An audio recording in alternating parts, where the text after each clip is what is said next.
Who are you and what do you do?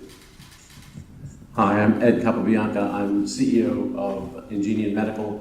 We're a medical device company developing devices for men and women to help with urinary control issues. That's both urinary retention and incontinence, and I seem to be creating all kinds of feedback. It doesn't happen when I speak. Please go ahead and show us the device. This is the device loaded on the delivery system, and this is what the device is. This is a male device. It's implanted for up to 1 month, and it allows the patient to control their own urination.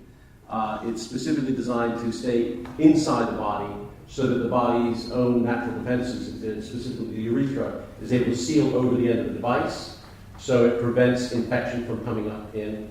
It is activated by the patient themselves. This might be what's doing it. So it's a magnet that opens the valve when it comes close. The patient can urinate. When they remove it, the valve closes automatically, and they live and operate normally. As a friend, he and I have spoken about the device in the past, and I understand that one of your major value propositions is that it stays indwelling for up to 72 hours. No, for up to 1 month. Pardon me? Yeah. Up to a month. Yes. And otherwise, blessed not to need this device, a patient would need to catheterize themselves every time they urinate? So there's two different elements of catheters that we'll be replacing. Actually, going to Michelle's point, men who have urinary retention, or women, they need to catheterize themselves every time they need to urinate because there's a blockage or some obstruction or maybe a neurological issue. So they will catheterize themselves up to 8 times per day. Every single time they're doing it, they're opening packaging, they're putting a tube into themselves, relieving themselves, and then throwing all that away. So one of our devices will replace up to 350 devices in a single month. So there's a lot of, I'm really interested to talk to you about that side of things. When it comes to indwelling catheters, that's what are known as Foley catheters. Going on to that point of old medical devices, catheters have been around for over 3,000 years. They started off being literally pieces of straw people would insert. Ouch. Clearly, technology has moved on in our case, and so the Foley catheter, though, is itself about 100 years old. And it's basically you put the tube in, then you have to inflate a balloon to anchor it in the bladder. The issue there is that the balloon basically means the opening is at the top of the balloon. So you've always got a reservoir of urine in the bladder. Great place for bacteria to breed. Another place for bacteria to breed is in the bag strapped to the leg. Not great.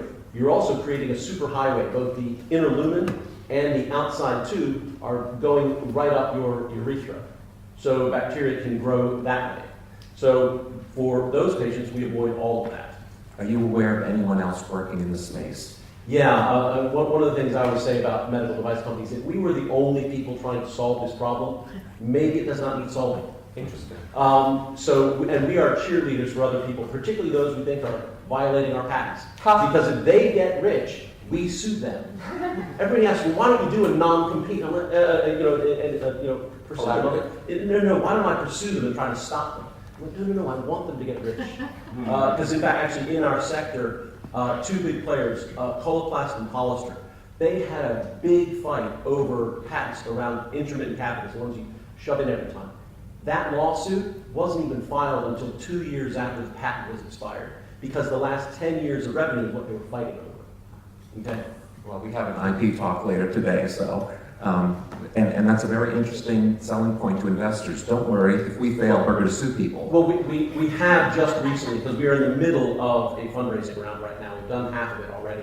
And as a part of that, we've done the freedom to operate opinion from a big U.S. law firm. And they said, we're clear, so we know we don't infringe anybody else doing what we do.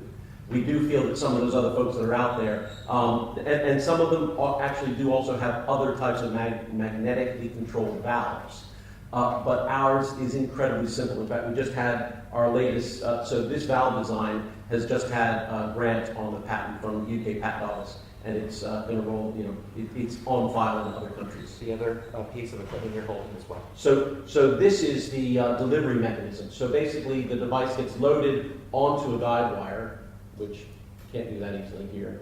So, and will it work similarly? I know this is the male version. Will there be a female version, and will it be similar? So again, going to what Nick was saying, we actually have funded ourselves also with some grant funding. We've now been awarded so far 3 grants. Just on Tuesday, we applied for some more government funding. And the 2 active grants that we got, one is to develop a companion male device for incontinence. This one is for retention. And developing a female device, which of course is going to look pretty radically different from these. And that is going to be dealing with female incontinence first. When you speak with investors, I suppose their first question is, where are we with clinical trials and regulatory and the like? What do you tell them? So we are what's known as we are a Class 2B device under the medical regulations in Europe, which means that we don't have, and we do have some in-man data on our first generation device. And based on that, and that device having been previously CE marked, we don't need to do more clinical trials to achieve CE mark. We're in discussions about whether we'll need human data from Europe to get into the US, but we may not even need that. So that's where we are. At Cappabianca, ladies and gentlemen.